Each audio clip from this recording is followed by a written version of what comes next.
Thank you, Congresswoman Ross-Layton. I want to thank the members of the committee for this opportunity to address this extremely important set of policy issues. I have a longer statement, Mr. Chairman, but in order to permit full questions, I think I'll just submit it for the record if that is without acceptable. objection. The United States has enduring national interests in the Middle East, economic, geopolitical, security, and moral values. For more than 6 decades, over the course of many administrations, American leaders of both parties have worked for peace and security in the region, not always perfectly, but consistently. The Middle East is now and will remain one of the most strategically important parts of the world for our national interest and for international security. Therefore, the United States will never retreat from our commitments in the Middle East. The goal we seek is a secure and peaceful region. But for that peace and security to be lasting, not false stability, it must be rooted in what President Bush calls the non-negotiable demands of human dignity: the rule of law, limits on state power, free speech, religious liberty, equal justice, property rights, tolerance of difference, and respect for women. These values are a source of success for nations across the world, and they are the only ideas that can give people in the Middle East a future of modernity with dignity. This, we believe, will ultimately defeat the ideology of violent extremism and thus ensure our security. I look forward, Mr. Chairman, to talking with the committee about how we pursue these goals. Well, Madam Secretary, let me begin with Egypt. We have received very disturbing reports in recent weeks that Egypt has not only failed to stop the flow of arms into Gaza, but certain Egyptian authorities are cooperating with the terrorist organization Hamas in smuggling vast amounts of modern weaponry into the Gaza Strip. You recently visited Egypt. You had meetings at the highest levels. Can you tell us whether you have raised this issue with them, what their response is? Do we accept their response, and what are policies with respect to Egypt apparently turning Gaza into a terrorist sanctuary, well equipped with modern weapons? Well, thank you, Chairman. I did indeed recently meet with the Egyptians, with President Mubarak, with their intelligence chief, with the foreign minister, of course, and this subject of the smuggling in Gaza and issues in the Sinai, the Philadelphia Strip, was one of my highest priorities in talking with the Egyptians, because this has become a source of concern for the Israelis and a source of concern for the Palestinians, because as Hamas is in the Gaza, it is extremely important they be denied financial assistance or weapons or the like. I believe that the Egyptians understand that it is not in their interest, their national interest, to have this smuggling take place either. I did say that I thought we had not made, they had not made enough progress. There needed to be further efforts. The situation is simply not acceptable, particularly in the context of trying to support moderate forces in the Middle East and moderate forces in the Palestinian territories.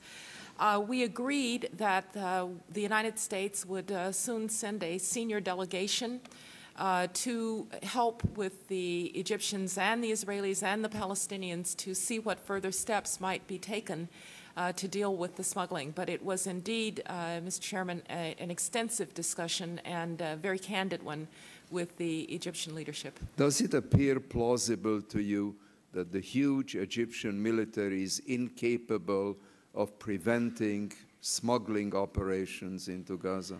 Well, I can't make a judgment, Mr. Chairman, of what precisely is going on here, because I'm not on the scene. That's one reason that we think the senior delegation is a good idea.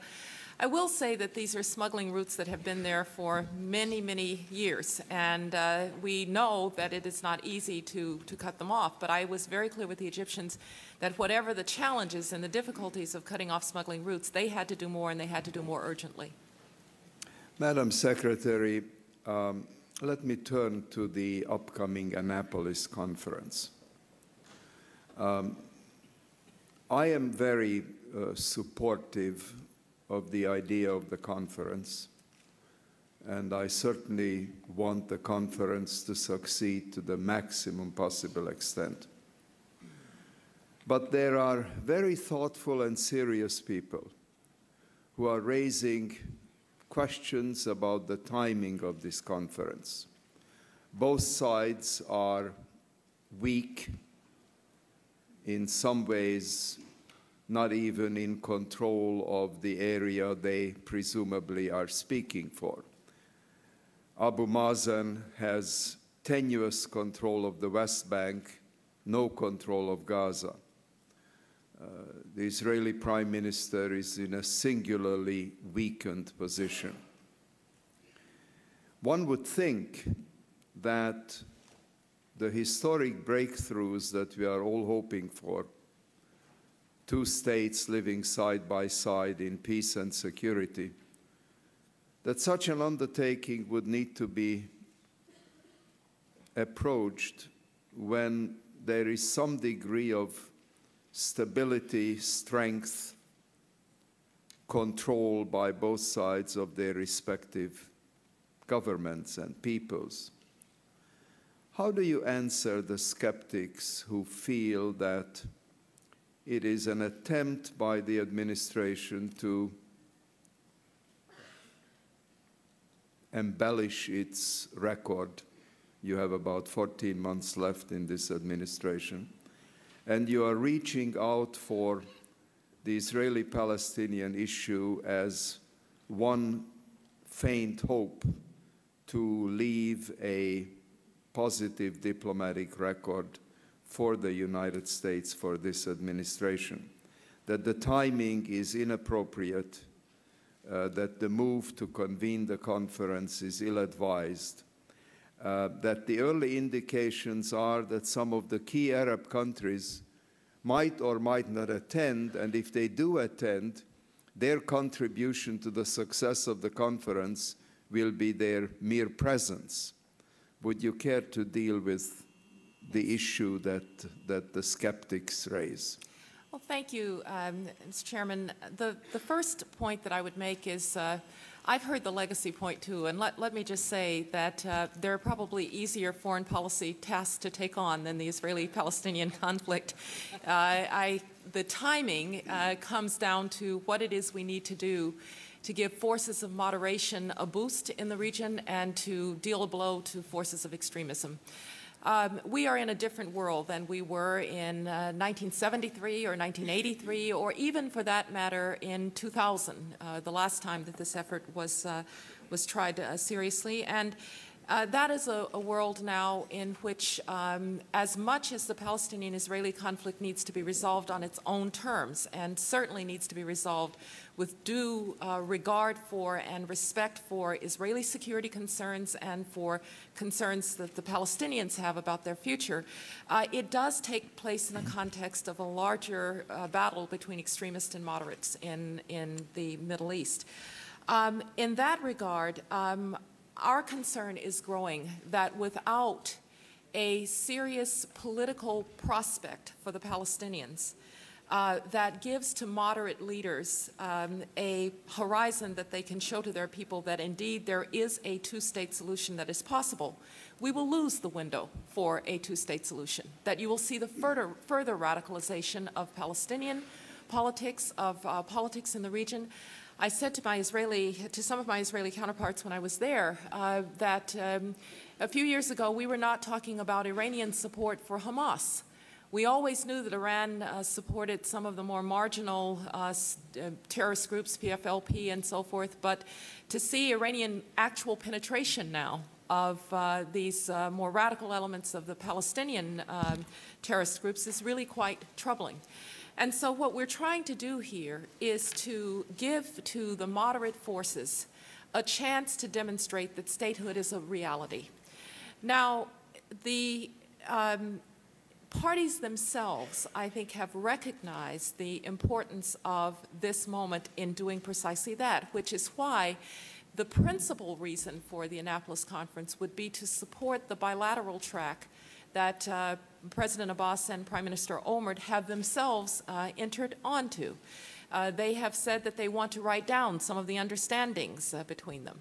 Obviously, it is going to be very important that they not just deal with the issues that will lead to the establishment of a state, but also on the ground issues. I'm encouraging the parties to live up to their roadmap obligations, their first phase roadmap obligations.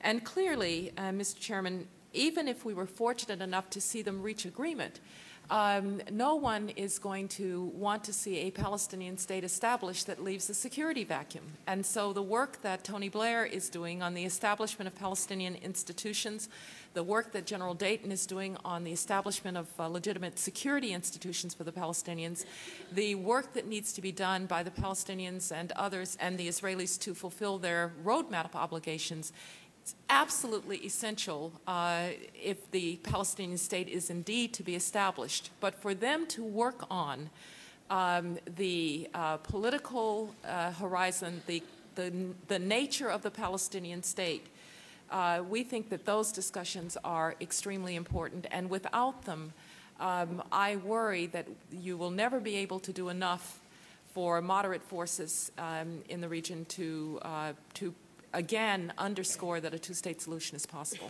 What commitments have you obtained, Madam Secretary, from the Saudis and from the Egyptians with respect to the successful outcome of this conference? Their failure to support a similar effort 7 years ago is in good measure behind the lack of success when President Clinton attempted to bring about a reconciliation. Have the Saudis and have the Egyptians given you any positive indication that they will be forthcoming, that they will break new ground? Yes. Are they prepared, speaking of the Saudis, to sit down with the Israelis face to face and have a serious conversation? Or are they still remote, uninvolved, and passive? Well, Mr. Chairman, I agree completely with your analysis of one of the reasons for the failure of previous efforts. The Arab states have to be in on this from the ground floor, and we've tried to bring them in from the ground floor. A Palestinian leader is not, no matter how strong, by the way, a Palestinian leader is not going to be able to make the important compromises that will be needed without the support of these Arab states.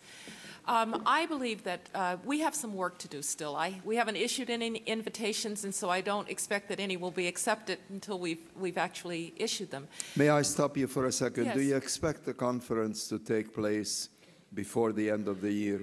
I do, Mr. Chairman, expect it to take place before the end of the year. And the Egyptian foreign minister was very, I thought, forthcoming when I was in Egypt, even in his public comments about their not just desire, but their willingness to work to make the conference a success. Similar reading from the Jordanians. And the Saudis have said they are encouraged by what they have seen. But we will be pressing very hard for our allies to help in this endeavor, because it will benefit, of course, the responsible Arab states if this conference is a success. They, too, face the same forces of extremism that are making it difficult in the Palestinian territories. May I turn for a minute to Iran? The replacement of the Iranian negotiator Larijani, who in the Iranian context is, quote unquote, more of a moderate than Ahmadinejad and others, has cast a serious pall over recent attempts to continue or renew a dialogue with the Iranians, leading to their voluntary abandonment of their nuclear ambitions. The President and the Vice President have used some very strong words in recent days with respect to Iran. Could you sum up for us our current policy with respect to Tehran? We are, of course, very concerned, Mr. Chairman, that the policies of Iran constitute perhaps the single greatest challenge for American security interests in the Middle East and possibly around the world, because the combination of Iranian terrorism, Iranian repression at home, and the pursuit of nuclear weapons technologies that could lead to nuclear weapons, is a very dangerous mix. We are, with our international partners, continuing to pursue a two-track approach on the nuclear issue. We reaffirmed that two-track approach when I was in New York. That means that we will, of course, pursue negotiations. Mr. Solana met with the Iranian team yesterday. Our view is that we don't know what the personnel changes mean. We will be just looking to see whether the Iranians are prepared to change their behavior, and they need to accede to the international community's demand that they stop the enrichment and reprocessing, suspend it, so that negotiations can begin. The other track, of course, is to pursue continuous action in the UN Security Council. We are preparing with our colleagues a further Security Council resolution. But, Mr. Chairman, we've not been content to make those the only two tracks, which is why the President has been very determined to demonstrate inside Iraq that we will pursue Iranian agents and actors when they are engaging activities that are harming our troops and harming innocent Iraqis. It is why we are continuing to designate Iranian entities when we find that they are trying to use the financial system for their ill-gotten gains. And it is why we are trying to strengthen the defense capacity of our traditional allies in the Gulf, because working together with them, we can help be a barrier to further Iranian aggression in the region. Madam Secretary, our principal interest on this committee obviously is policy, but we also have an oversight responsibility with respect to the Department of State. I commend you for agreeing to appear tomorrow before another committee of Congress, where all of the attention will be devoted to those matters of private contractors, the embassy, time schedule, and so on. But I would be remiss as chairman of this committee in not asking you to sketch for us the steps you have taken with respect to private contractors and their behavior in Iraq, the question of corruption within the Iraqi government, the question of corruption with contractors, and the general issue of our long-term presence vis-à-vis what will be the largest U.S. embassy on the face of this planet. The embassy construction schedule, Secretary Negroponte advised me yesterday, is behind schedule. We don't know exactly when the embassy will open. We will need to make changes in our plans for the embassy because larger number of both civilians and military will be stationed there. Can you give us a survey of what your position is on all of these quote-unquote housekeeping matters that have come up lately? Thank you, Chairman. I most certainly would be pleased to do so. Let me say first that the mission in Iraq is of critical importance. It is also one of the most challenging missions that we perhaps have had as a country in quite a long time. We have many very dedicated men and women in uniform and also civilians serving in Iraq under extremely difficult circumstances, away from family, away from home, in danger. And so I consider it an absolute and very, in fact, sacred duty to do the very best that we can here in Washington to support them.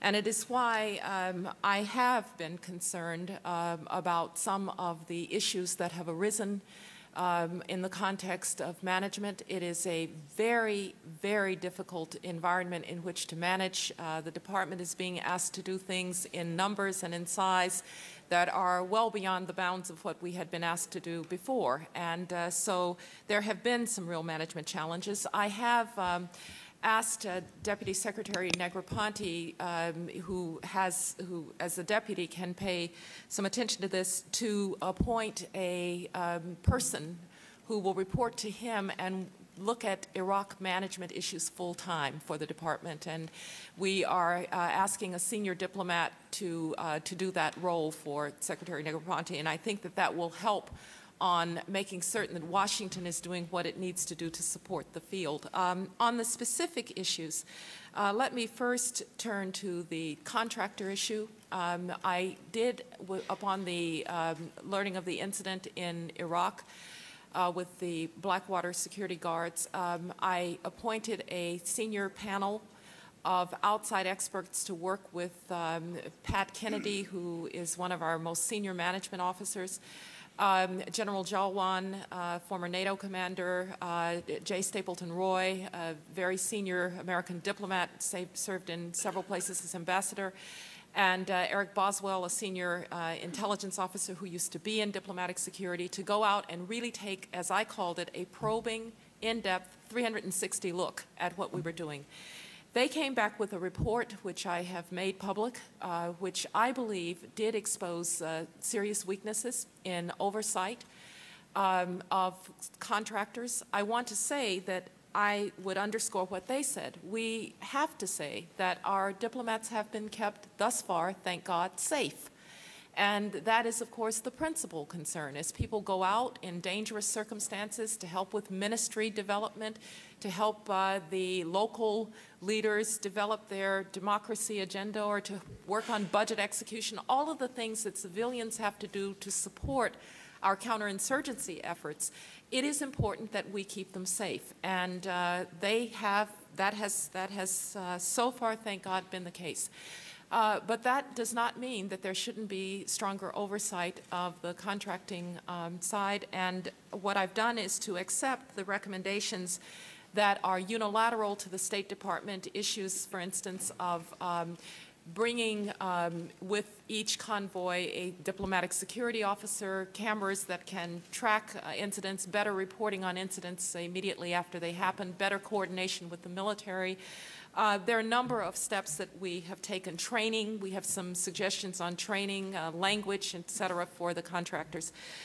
Secretary Gates and I talked yesterday, and we believe there may be further steps that we need to take, because it's not just state and defense that have contractors. There are a lot of U.S. government agencies and non-governmental organizations. So Secretary Gates and I have asked Deputy Secretary Negroponte and Deputy Secretary England to make some recommendations to us by the middle of next week for further steps that may need to be taken. And I don't rule out, Mr. Chairman, that there may even be other things that we must do. But I believe this is a good start, and I want to thank this panel for their excellent and expeditious work.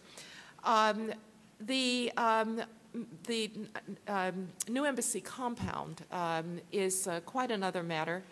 As you might imagine, construction in the environment in Iraq is a complicated and difficult task. And it is made difficult both by the security environment, and it's made difficult, frankly, by the fact that this was programmed in 2004, and there have been some changes in demand for what we do in Iraq.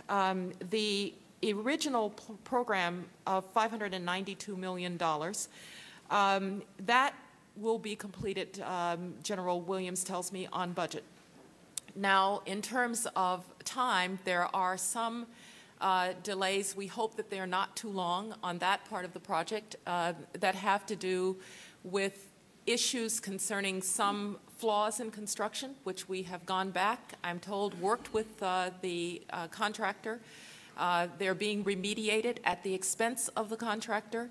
And we hope that that part of the program will be done relatively shortly. We've also had to make some changes to the program. For instance, we have an additional more than 300 personnel who will be there for some transitional period, as well as some locally engaged staff that will be there for the transition period.